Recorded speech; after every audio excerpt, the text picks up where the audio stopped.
नमस्कार, मैं हूं आपके साथ मयंक मिश्रा। आज 8 तारीख है और देखिए मैं सीधा पॉइंट पर आना चाहता हूं। सऊदी अरब, तुर्की और पाकिस्तान के बीच जो डिफेंस डील हुई है, नेटो स्टाइल में जो डील साइन की गई है, जिसकी शर्त यह है कि एक देश पर हमला दूसरे देशों पर हमला माना जाएगा, यानी सऊदी पर हमला होता है वो तुर्की और पाकिस्तान पर भी हमला माना जाएगा, और इसी तरह किसी भी देश पर हमला होता है तो वो बाकी दोनों देशों पर भी हमला माना जाएगा।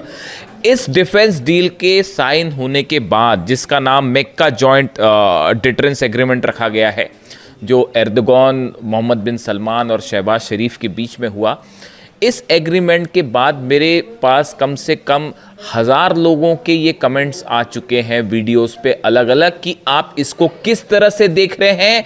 इस पूरे जो नया ये एक संगठन बन रहा है, ये जो डील हुई है, इसके पीछे का मकसद क्या है और इसकी इनसाइड स्टोरी क्या है। मैं इसीलिए इस पर ये वीडियो बना रहा हूं क्योंकि बहुत सारे लोग ये सवाल कर रहे हैं कि आप इसको कैसा देख रहे हैं।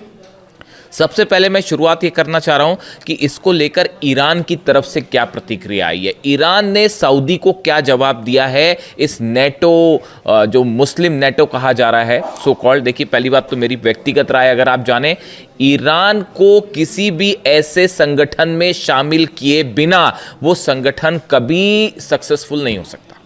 इस बात को आप नोट करके रखिए। मिडिल ईस्ट का किंग अब ईरान है, मिडिल ईस्ट का बॉस अब ईरान है, इस बात को नोट करके रख लीजिएगा। आगे बढ़ते हैं, ईरान ने क्या जवाब दिया है। Iran has reacted sharply to the new Saudi Arabia Turkey Pakistan mutual defence pact, warning Riyadh that a paper agreement with Turkey and Pakistan will not guarantee its security. Iran ने सीधा सीधा चेतावनी दे दी है सऊदी अरेबिया को और ये कहा है कि अगर कोई पेपर डील आपने साइन कर ली पाकिस्तान या तुर्की के साथ मिलकर, तो ये इस बात की कोई गारंटी नहीं है कि आप सुरक्षित रहोगे। सीधी चेतावनी आई है ईरान की सऊदी अरेबिया के लिए कि पेपर साइन करने से कोई देश सुरक्षित नहीं हो जाता। The landmark deals states that an attack against one country will be regarded as an attack against all three. The warning comes amid escalating Iran-US tension and reports that the Tehran threatened to retaliate against Gulf countries' energy infrastructure if Iranian power plants were attacked. Iran ने एक बार फिर साफ कर दिया है कि अगर Iran के पावर प्लांट्स पर हमले होते हैं तो पूरे अरब देशों के पावर प्लांट तबाह कर दिए जाएंगे, एक भी पावर प्लांट नहीं बनेगा। यानी ईरान ने ये जो नया पैक्ट हुआ है सऊदी, तुर्की और पाकिस्तान के बीच में, इसको लेकर ईरान ने बड़ा एग्रेसिव कमेंट दिया है और ये कहा है कि ये असल में, देखिए, इसके पीछे बड़ी साजिश है। मैं आपको समझाता हूं, लेकिन पहले ईरान का पक्ष रखना ज़रूरी है कि ईरान इसमें क्या चाह रहा है। देखिए, इसमें ईरान की तरफ से 2-3 बातें साफ कर दी गई। पहली बात, सऊदी को सीधी चेतावनी दी गई है। ये काफ़ी समय बाद हुआ है ऐसा जब ईरान ने सीधा सीधा सऊदी को वार्निंग दी है। देखिए, अब तक क्या हो रहा था कि ईरान जो है वो अरब देशों को वार्निंग दे रहा था कि अगर हमला होगा तो आपके इंफ्रास्ट्रक्चर पर हमला होगा, या जॉर्डन, बहरीन या जो है वो कुवैत पर हमले होंगे। लेकिन ये काफ़ी दिनों बाद, आप देखिए, पहला मौका है जब ईरान ने सीधा सऊदी को चैलेंज किया है, सऊदी को वार्निंग दी। जिसके बाद ये भी सवाल उठने लगे हैं कि क्या अब आगे ये जंग का रूप धीरे से अमेरिका पीछे हो जाएगा और ये सऊदी वर्सेस ईरान तो नहीं होने जा रहा। खैर, अभी इसका कुछ कह नहीं सकते इसको लेकर, लेकिन फिलहाल जो है बात की, ये ईरान का पॉइंट ऑफ व्यू था। अब आप देखिए, कुछ चीज़ें बड़ी गौर करिए। डोनाल्ड ट्रंप ने हाल ही में एर्दोगन से मुलाकात की थी तुर्की में। दोनों के बीच में काफ़ी चर्चाएं होती हैं। मोहम्मद बिन सलमान की डोनाल्ड ट्रंप से जो है वो फ़ोन पर लंबी बातें होती हैं और शहबाज शरीफ और मुनीर से तो होती है। ऐसे में क्या आपको ये लगता है कि ये जो संगठन नया बना है, मेक्का जॉइंट डिटरेंस एग्रीमेंट, जो सऊदी, तुर्की और पाकिस्तान के बीच में हुआ है, ये क्यों बनाया गया? इसका मकसद क्या है इसको बनाने का? क्या ये इजराइल के खिलाफ संगठन बना है? बिल्कुल नहीं बना, बिल्कुल नहीं बना। इस संगठन से इजराइल के लिए कोई समस्या नहीं है।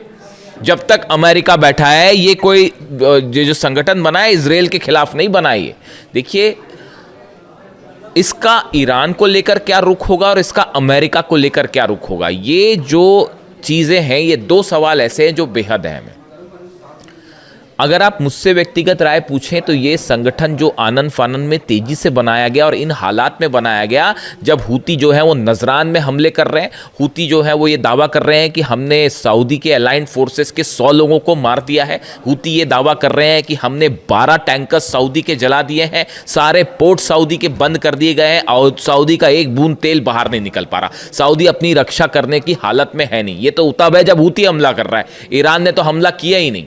ईरान की मिसाइल्स जब सऊदी में गिर रही हैं तो इंटरसेप्टर्स खत्म हो चुके हैं, लगभग जो है बताया जा रहा है 70% इंटरसेप्टर्स जो है सऊदी के खत्म हो गए, अमेरिका वाली जो पेट्रियट मिसाइल्स थी। तो ऐसे में देखिए, पहली बात तो ये कि सऊदी को अपनी चिंता सता रही है, सऊदी ये बात समझ चुका है कि ईरान अमेरिका जो है वो रक्षा नहीं कर सकता, डोनाल्ड ट्रंप किसी भी अरब देश की रक्षा नहीं कर सकते। अब ये फैक्ट है, ये ट्रुथ है, अब इसको लेकर कोई कंफ्यूजन किसी को नहीं होना चाहिए। ये बात हम शुरू से कह रहे थे, ये बात 2 साल से मैं आपको बता रहा था कि अगर आप हमले करोगे ईरान के ऊपर तो अरब पर ऐसा हमला होगा और अमेरिका बचा नहीं पाएगा। 2 साल से हम आपको ये बात समझा रहे थे, लेकिन अल्टीमेटली देखिए वो बात सच साबित हुई ना। तो अब ये पूरा अरब देश समझ चुके हैं, जॉर्डन समझ गया, बहरीन समझ गया, कुवैत, और किसी को शक है तो देख लीजिए जाके इन देशों में बेसिस का क्या हाल है। जहां मर्जी होगी ईरान वहां मिसाइल मारेगा और आप नहीं रोक पाओगे। बात नंबर 1। तो सऊदी को अपनी सिक्योरिटी की चिंता है कि भाई अमेरिका तो कर नहीं सकता तो कोई दूसरी चीज़ से सिक्योरिटी की जाए, तो इसलिए ये एक पैक्ट साइन किया गया है कि किसी तरह से जो है दूसरे देशों से जो है मदद मिलेगी, हथियारों की मदद मिलेगी, संभवतः ऐसा सोचता होगा सऊदी। दूसरी, जब अमेरिका के पास ही हथियार कम पड़ रहे हैं, देख ही रही है आप, खबर देख ही रहे हैं, डोनाल्ड ट्रंप फंस गए और कितना हैसियत से उनकी लड़ाई हो गई, अपने रक्षा मंत्री से ही सब कुछ चल गया वो। तो जब उसके पास हथियार नहीं बचे तो इनको क्या हथियार देंगे वो समझिए बात। तो सऊदी को पहले अपनी सुरक्षा की चिंता, बात नंबर 1। बात नंबर 2, सऊदी को ये भी लगता है कि ऐसा पैक्ट हो जाएगा तो कल को ईरान के ऊपर दबाव बनाना है या हूती पर दबाव बनाना है या कोई ऐसी सिचुएशन खड़ी हो जाए जिसमें वॉर हो जाए मिडिल ईस्ट में बड़ा, तो उस समय तुर्की और पाकिस्तान और दूसरे देश जो इसमें शामिल हो जाएं, और भी शामिल हो जाएंगे शायद, वो दबाव बनाने के काम आएंगे, कम से कम एक सपोर्ट तो देंगे, सऊदी को बचाने की कोशिश तो करेंगे, बायलैटरल टॉक करके और किसी तरह से बातचीत, हस्तक्षेप करके ईरान को रोकेंगे तो कल को ईरान ने हमला कर दिया। तो ये बात नंबर 2। लेकिन जो तीसरा पॉइंट है ये बेहद अहम है, इसको ध्यान से समझिए। तुर्की जो है वो नेटो का सदस्य है, सऊदी नहीं है, पाकिस्तान नहीं है। सऊदी जो है वो नेटो का सदस्य नहीं है, लेकिन तुर्की जो है वो नेटो का सदस्य है। और नेटो क्या कहता है? नेटो का नियम ये कहता है कि एक देश पर अगर हमला होता है तो वो सब पर हमला माना जाएगा। अगर कोई देश जंग में कूदता है और उस पर स्ट्राइक हो रहे हैं तो वो सबके खिलाफ जंग मानी जाएगी। इसी वजह से आप देखिए यूक्रेन जो अब तक सामना कर पा रहा है रूस का, ये क्या यूक्रेन वर्सेस पुतिन जंग हो रही है? ये रूस वर्सेस नेटो की जंग है। अमेरिका हथियार दे रहा है, नेटो के जितने देश हैं, जर्मनी, इटली, ये सब के सब हथियार दे रहे हैं साहब। इसीलिए जेलेंस्की अब तक जंग कर पा रहे हैं, वरना यूक्रेन तो कब का ये जंग हार चुका था। तो ये नेटो वर्सेस रूस की जंग है। तो आपने क्या किया कि तुर्की नेटो का सदस्य है, तुर्की के खिलाफ जंग मतलब नेटो के खिलाफ जंग मानी जाएगी। अब तुर्की का पैक्ट हो जाता है, सऊदी से करवा दिया जाता है, यानी सऊदी पर हमला माना जाएगा तुर्की पर हमला, और तुर्की पर हमला माना जाएगा नेटो पर हमला। यानी ये एक रास्ता बनाया गया है कि कल को सऊदी को बचाने के लिए नेटो आए तो वो अपनी फोर्सेस भेज सके, अपने एयरप्लेन भेज सके, अपने डिफेंस सिस्टम भेज सके, अपनी मिसाइलें भेज सके। समझ रहे हैं आप इस बात को? क्लियर है या कंफ्यूजन है कोई? देखिए, तुर्की पर हमला यानी नेटो पर हमला माना जाएगा, ठीक है। ये जो नेटो का नियम है खुद ये कह रहा है कि तुर्की किसी भी सदस्य पर हमला तो तुर्की पर हमला यानी नेटो पर हमला। और अब ये डील होने के बाद, ये मेका जॉइंट डिटरेंस एग्रीमेंट के बाद, सऊदी पर हमला यानी तुर्की पर हमला माना जाएगा, और तुर्की पर हमला यानी नेटो पर हमला, तो फिर नेटो भी सऊदी की मदद कर सकता है तुर्की के जरिए खास तौर पर। यानी एक देखिए, मिडिल ईस्ट में हकीकत क्या है? हकीकत ये है कि अमेरिका और इजराइल का तो खैर ईरान से अब कोई मुकाबला ही नहीं है। ईरान जब चाहे वो इजराइल को घुटनों पे ला देगा, जब चाहे तब। अकेले जंग करने की हिम्मत ही नहीं। आप दुनिया के किसी डिफेंस एक्सपर्ट से जाके पूछ लो, क्या इजराइल ईरान के साथ अकेले जंग कर सकता है? बिल्कुल नहीं कर सकता। नेतन्याहू, इजराइल, मोसाद, सब ये जंग हार चुके हैं। ये मैं डंक की चोट पे कहने को तैयार हूं, और मुझे किसी ये कहने में कोई हर्ज नहीं है। कौन सा डिफेंस एक्सपर्ट आप ले आए, क्या कर पाए इजराइल के जेट्स, बताइए? और अगर अकेले लड़ ले तो उसके बाद तो वो हाल होगा जो जॉर्डन, कुवैत और बहरीन का हुआ। इतना ठोकेगा ईरान। और अभी तो वो सब हथियारों का जिक्र ही नहीं हो रहा है जो चाइना, रशिया ने भेजे, और उनकी जो नई टेक्नोलॉजीज है उसके बारे में तो अभी बात ही नहीं है। बड़े सारे हथियार तो अभी यूज भी नहीं किए गए। खैर, तो अब जो है अमेरिका अकेले मुकाबला नहीं कर सकता ईरान का, ये बात साबित हो चुकी। शुरू में ये सोच के चल रहे थे कि बस 48 घंटे में निपटा देंगे हम ईरान को, आज 5 महीना हो गया, खत्म हो गया। आगे देखिए कैसी हार्मूज में कैसी हालात है, गिड़गिड़ा रहे हैं डील के लिए। लिटरली गिड़गिड़ाना शब्द होता है ना, देखिए मैं ज़्यादा चीखना चिल्लाना करता नहीं, तो मैं प्रेम से ही बात करता हूँ। तो ऐसा है कि वो जो गिड़गिड़ाना शब्द होता है ना, जो गिड़गिड़ाना, वो वाली हालत है अमेरिका की हॉर्मूज में। और ईरान ने कह दिया साहब देखो आपसे तो हम कोई बात ही नहीं कर रहे, हमको खोलना होगा हॉर्मूज तो खोलेंगे, नहीं खोलना होगा तो नहीं खोलेंगे। और पहली वाली सिचुएशन तो आप एक्सपेक्ट मत करो कि पहली वाली सिचुएशन में हॉर्मूज चला जाएगा, है ना। तो अब ये दुनिया, ये मिडिल ईस्ट की एक डेट थी 28 फरवरी, जिस दिन आपने अली खामेनी साहब को शहीद किया था, उसके बाद से अब मिडिल ईस्ट का इतिहास बदल गया and Iran is the boss. इस बात को गांठ बांध लीजिए आप। मिडिल ईस्ट में कोई भी मुस्लिम नेटो शब्द का इस्तेमाल हो रहा है इस शब्द के लिए, इस ऑर्गेनाइजेशन के लिए। मुस्लिम नेटो शब्द में, इस शब्द में ये शब्द तब सार्थक हो पाएगा जब ईरान की सेना इसमें शामिल होगी। मिडिल ईस्ट का कौन सा देश ईरान का मुकाबला कर सकता है, आप मेरे को बताओ। एक मेरे को मुस्लिम देश का नाम बता दो यहां पर जो ईरान का मुकाबला कर सकता है। बताओ, आप बताओ मेरे को, कमेंट करके बताओ, मैं कमेंट देता हूं आपको, कमेंट करके बताइए कौन सी देश, कल को सऊदी और ईरान की जंग हुई, 48 घंटे में क्या हाल होगा सऊदी का अंदाज लगा लीजिए आप। बताइए कोई अरब देश मुकाबला कर सकता है? अरे अमेरिका मुकाबला नहीं कर सका, मिल के वो उसने 12 देशों पे जो है ठोक रखा है ईरान। तो पूरा अरब और अमेरिका मिलके, इजराइल मिलके 5 महीने में क्या कर पाए आप ईरान का? तो सऊदी अकेला क्या कर लेगा साहब? इसीलिए ये पैक्ट हो रहा है। और ये एक बहुत ही बड़ा प्लॉट है। ये कुछ लोगों का कहना है कि इससे इजराइल घबराएगा। अरे डोनाल्ड ट्रंप हमला करने देगा इनको, जो एर्दोगान से हाथ मिलाते फिर रहे हैं, सलमान से लगातार बात कर रहे हैं, पाकिस्तान से लगातार बात, वो इजराइल पर हमला करने देंगे इस संगठन को? बिल्कुल नहीं। हमेशा देखिए इजराइल की आलोचना की है, जो मुस्लिम कंट्रीज़ का जो ऑर्गेनाइजेशन है उनकी तरफ से और ये मुस्लिम देशों की तरफ से हमेशा सिर्फ इजराइल की आलोचना हुई है। फिलिस्तीन में इतने हज़ारों लोग मारे गए, हज़ारों बच्चे मारे गए, उनकी सिर्फ आलोचना हुई है। वेस्ट बैंक पर लगातार ऑपरेशन जारी है इजराइल का, लेबनान पर लगातार हमले जारी हैं, सीरिया पर ऑपरेशन जारी है, गजा में क्या हो रहा है आप देख ही रहे हो। हीनियस क्राइम है, वॉर क्राइम्स हो रहे हैं गजा में।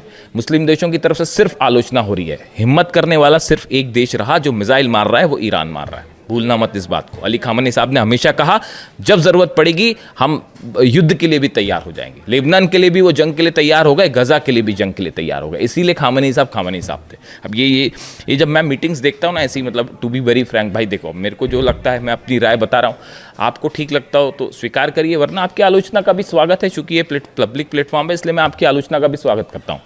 देखिए मैं बिल्कुल ऐसा नहीं चाहूँगा कि कोई मेरी आलोचना करे तो मैं उसको स्वीकार नहीं करूँ, बल्कि हमको दूसरों के विचारों को हमेशा स्वीकार करना चाहिए। अच्छे शब्दों में, साफ सुथरे शब्दों में अगर कोई आलोचना कर रहा है तो उसका बिल्कुल स्वागत है साहब। ये डेमोक्रेसी यही है, ओपन जो विचारधारा है वो यही कहती है कि आप मेरी आलोचना करेंगे मैं बिल्कुल स्वीकार करूँगा। जब ऐसे डील्स में होते देखता हूँ ना, तमाम जो नेता इस पूरी जंग में इन्वॉल्व हैं, चाहे अरब देशों के हो, चाहे अमेरिका हो, इजराइल हो, इन सबको देखने के बाद देखिए ऐसा लगता है कोई भी कदम होता है उसमें किसी तरह की साजिश नज़र आने लगती है। सामने कुछ और हो रहा है, पर्दे के पीछे कुछ और हो रहा है, डिफेंस डील हो रही है तो किसके मन में क्या प्लान है, ट्रम्प की क्या साजिश है, इजराइल की क्या साजिश है। आप देखिए एक शख्स थे सिर्फ अली खामेनी साहब, जिनकी मंशा पर कभी कोई शक नहीं करता था, दुश्मनों को भी शक नहीं था। उन्होंने कह दिया कि साहब मैं जो सामने वो पीछे मैं बात नहीं करूंगा मतलब नहीं करूंगा, मैं डील नहीं करूंगा मतलब नहीं करूंगा। उन्होंने कहा था अमेरिका से बात करने का कोई मतलब नहीं है। आज देखो आज क्या हालात है, इतने जंग हो चुकी, इतनी जंग हो गई इतने दिनों बाद, 5 महीने की जंग देखिए। इतनी जंग के बाद क्या वो बात सही साबित हो रही है? नहीं हो रही है कि डील का कोई अंदाजा, बातचीत का कोई नतीजा निकल रहा है? नहीं निकल रहा। तमाशा बना रखा है कि बस अब जंग हो रही है, नहीं अब बात अच्छी हो रही है, नहीं आप सीज फायर कर लेते तो ऐसा कर लेते। बात सच साबित हुई ना अली खामेनी साहब की, ये विजन था उनका, इसीलिए he was the supreme leader and that's why I like Ali Khamenei साहब। इसीलिए मैं उनकी तारीफ करता हूँ, उन्हें पसंद करता हूँ कि उनका विजन देखिए कितनी क्लैरिटी के साथ है। उनको पता था कौन दुश्मन है, कौन दोस्त है, कौन क्या। इसीलिए उन्होंने कहा था सऊदी को लेकर, वो हमेशा ये चाहते थे कि शिया और सुन्नी के बीच में ये जो एक तनाव वाली स्थिति है ये हमेशा दूर हो जाए। और हर अरब देश को ये समझना चाहिए कि असली दुश्मन कौन है, ये बात वो हमेशा समझाते रहे। खैर, तो अभी देखिए मुझसे चूंकि इस ऑर्गेनाइजेशन के बारे में बोला गया था, इस डील के बारे में पूछा गया था, मक्का जॉइंट डिटरेंस एग्रीमेंट के बारे में आपकी क्या राय है? मेरी बड़ी साफ राय है कि ये अमेरिका के बैकिंग के साथ एक एग्रीमेंट किया गया है जिसका लक्ष्य है ईरान और हूती या हिजबुल्ला ऐसे संगठनों को काउंटर करना, ये कोई बड़ा इजराइल के खिलाफ कुछ नहीं है, भूल जाइए। और ये चूंकि अकेले अमेरिका मुकाबला नहीं कर सकता, इजराइल मुकाबला नहीं कर सकता, तो अरब देशों को ईरान के खिलाफ खड़े करने की, और ज़रूरत पड़ी तो इन देशों को आपस में जंग में शामिल करने की। हॉर्मुज़ खुल नहीं पा रहा तो बोले क्या, एक पैक्ट करवा देते हैं चाहे, ताकि मिल के हॉर्मुज़ खुलाएं। खुद बैठे बैठे वहाँ तमाशा देखो, खुद की तो जनरल डेन कैन कह ही रहे हैं अमेरिका की कि जो है वो बाहर निकलना चाहिए, अब कैसे युद्ध से बाहर निकला जाए। तो ये एक बड़ा प्लान है ईरान के खिलाफ एज ऑफ नाउ जो स्थिति लगती है। कमेंट करके आप बताइए आपको क्या लगता है, और आपके सारे कमेंट्स मैं पढ़ूंगा और जवाब देने की भी कोशिश करूंगा। Thank you so much.